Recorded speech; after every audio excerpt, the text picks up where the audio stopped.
Sa pagkakataon pong ito, tayo po'y pinalad na muling makakahuntahan ng maituturing ng suki ng programa at ng himpilang ito. Si Engineer Rosendo Casendongso, ang chairman po ng grupong Samahang Industriya ng Agrikultura o SINAG. Casendong, good morning. Johnny Bañez, Jopel Peleño po. Live na po tayo sa DWIZ, LU Channel 23. Yeah, Manong Jun, Jopet, magandang umaga. Opo. Ngayon na po ang mismong pagpapatupad ng MSRP sa karning baboy dito lamang po sa Metro Manila, Casendong. Ano po ang reaksyon nyo po dito, sir? Yeah, welcome development ito dahil nakita naman natin na doon sa Metro Manila medyo mataas ang presyo. No? And kung makita natin yung Northern Luzon area and yung Bisaya, Mindanao, mas mababa ang price naman ng pork. So, napag-usapan ng producers, biyahero, na yung presyo dapat ma-adjust dito sa Metro Manila para at least kasama, of course, ang DA, no? Nung meeting na nangyari for the past week para ma-adjust naman yung presyo dito sa Metro Manila. Kontento po ba kayo dito sa 380 pesos na kada kilo ng liempo habang 350 naman po sa Kasim at Pigi part, Casendong?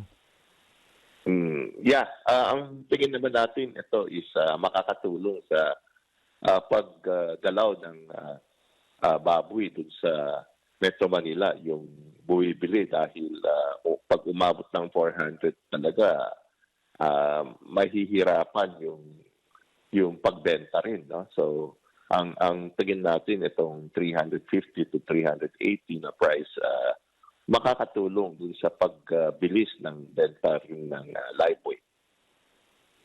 Kasendong, kahapon kasi namalengke kami na kasama ko. Sinama ko ng misis ko. Alright. Kasi hindi ka sanay na may malengke, di ba? Hindi, taga-buhat ako. Ayun, Kasendo, kahapon kasi namalengke kami and ayun nga 380. Pero yung misis ko parang medyo umaano pa siya. Umaaray pa? Umaaray pa. Kumbaga may kasabayan din kami bumibili. Medyo hindi nakapagpigil. Nagsabi na 400 tapos binaba sa 380. Hindi pa bababa ang presyo na yan? Ilang sagot nung kasabayan namin na bumibili ng karne. So, Kasendo, kayo po ang, baka pa pwede po namin mahingi sa inyo yung sagot na Kaya pa ba? Kung kaya pa bang ibaba yung 380 o 350 na presyo na yan, lalo na dito sa Metro Manila. So far kasi ang computation natin is ang puunan ng producers, yung mga backyard racer is nasa 200 eh. So yung 30 pesos na nakita natin is alagaan mo ng per kilo, alagaan mo ng 6 months, no? So yung cost of production kailangan may kita rin yung producers and etong biyahero naman ang computation natin is from farm to etong delivery dun sa sabit ulo kasi kakatayin pa yan eh. So may mga reseko na sinasabi. Tatanggalin yung laman loob, yung mga nasa loob ng tiyan, no? And kung maiiwan dun sa katay na, mga 80% yun ang matitira. So ang tingin natin yung sabit ulo, ang tawag dun is up to slaughter is around 65 to 70. So yung 230 pagdating dun sa sabit ulo is 70 pesos. So yung 70 pesos naman from sabit ulo to retail is mga 50, no? So yun kaya nagdating tayo dun sa 350 na price. So ang tingin naman natin yung presyong yun is fair sa producers, biyahero, and retailer. Ito sa consumer, Casendong. And consumer. Yeah. Parang yung sa ano po, kung ikukumpara sa bigas, Kuyang Jopel, mga kabalitan, kabalitaktakan, Casendong, Tingin niyo po ba kailangan pa rin itong ipatupad ng pangmatagalan and nationwide, Kasendong? Yeah, tingin naman natin sa bigas, no, yung international price bumaba na. Yung setting ng MSRP, sa tingin natin mas maganda, patuloy pa rin dahil nakita natin yung last year, di ba, yung pagbaba ng taripa, in spite of that, hindi bumaba yung presyo ng imported na bigas. So, ang tingin natin, kailangan pa-reset yan para at least may guide, no? June, kasi Manong June, kung nakita natin doon sa expressway, for example, kung hindi mo nilagay ng 100, tatagbo ka ng 150. Walang limit eh. So, yung tingin natin, parang ganun din, kung maset yung price doon sa Metro Manila, kailangan sumunod yung mga retailer and ito is makakatulong doon sa nagdi-deliver din doon sa area, and yung mga consumer din magkakaroon ng guide doon sa presyo. Yung pong ginawa ng DA o Agricultural Department, Kasendong, sa presyo ng bigas na kada buwan may naisasagat pa silang ibaba, hindi po ba kayang gawin ito sa MSRP ng karning baboy, Kasendong? Yung sa baboy kasi, yung tinamaan tayo ng July last year, no, up to December, ito is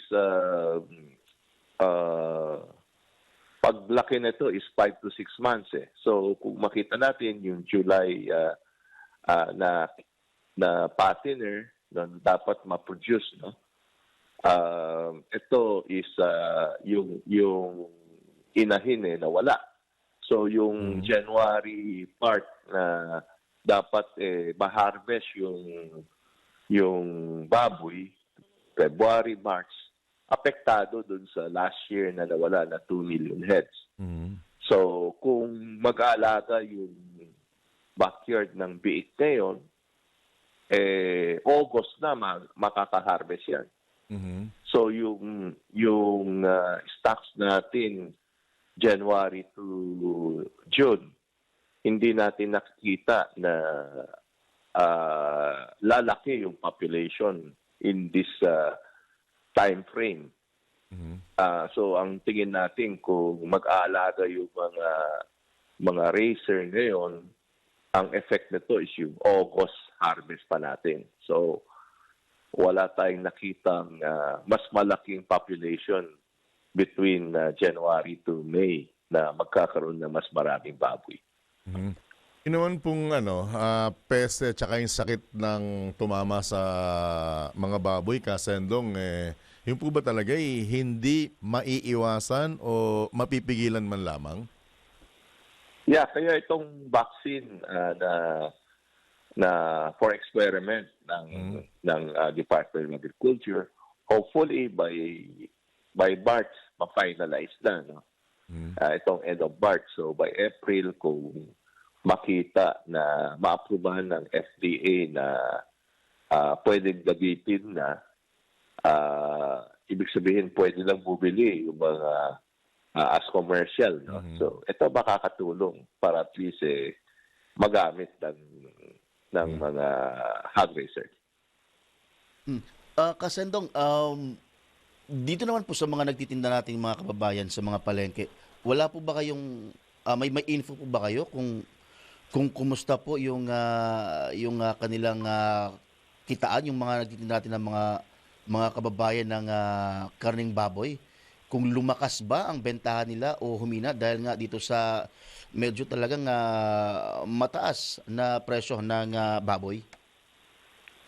Yeah. Bali, automatic yan, no? Kung yung presyo tumataas, humihina yung benta, no? So, mag-ship ang mga consumer yan sa other protein source. So, kung makita natin kung sobrang mataas ang karning baboy, mag-ship yan ng manok and other meat na mas mababa. So, ang tingin natin, is pinakamaganda, yung presyo medyo ma-adjust. Pabor din sa ating mga producers dahil ito makakatulong din sa movement ng baboy para lumakas yung benta rin.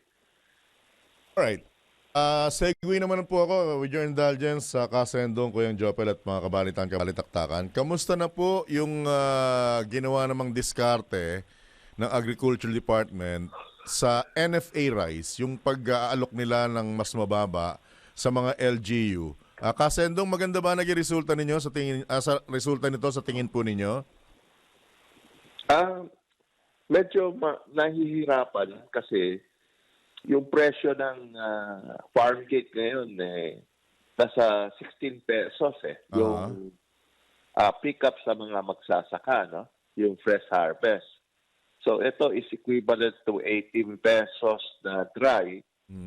So kung delivered ito sa mga dealer, umabot ng 19.50 to 20 pesos. So yung presyong yun, kung makita natin, around 32 pesos ito no? So, almost the same with NFA rice. Kaya, kung makita natin sa merkado, yung presyo ng commercial local rice, pumapantay na dun sa NFA rice. Alright. So, good thing po ba ito o ika ngayon nega ang dating sa presyuhan, Kasendong? Yung mga farmers medyo tight dahil ang production cost mataas pa rin. Ang break-even nasa around 14 pesos tapos bebenta nila ng 16 pesos. Hindi masyadong pabor sa producers lalo sa ating mga magsasaka. So, we hope na mabalik ito sa mga 19 pesos, no? Para at least may kita naman ang ating mga magsasaka. Alright. Nasa inyo, unless, Kuya, meron pa? Nasa inyo pong pagkakataon, Kasendong, baka may karagdagan pa po kayong mensahe sa ating mga kasamahan sa agrikultura at sa pamahalaan po with regard dito po sa mga nangyayaring adjustment na ito para matiyak po ang pagkakaroon ng food security at abot kayang presyo ng mga pangunahing bilihin. Kasendong, go ahead, sir. Yeah. Manunod, kaya sumulat tayo sa Malacanang, no? Yung adjustment ng tariff from 15 balik sa 35 original na tariff line, no? Na nangyari. And ang Malacanang sumulat sa NEDA and NEDA sumulat sa Tariff Commission na magkaroon ng hearing. Sumulat na rin tayo sa Tariff Commission para yung proposal natin na ibalik sa 35% with the 35% tariff, ang tingin natin yung tariff collected papunta sa ating mga magsasaka, mas makakatulong sa ating mga producers and hindi naman makaapekto dun sa presyo ng farm gate price. Alright. Tulad po ng lagi namin binabanggit, mananatili pong bukas ang himpinatang programang ito, Kasendong, for update sa inyong puhanay. Maraming salamat. Good morning. Ingat po at good luck. Magandang umaga at maraming salamat. Right. Po mga kabalitaktakan, si Engineer Rosendo Kasendong So, ang chairman po ng Samahang Industriya ng Agrikultura or SINAG.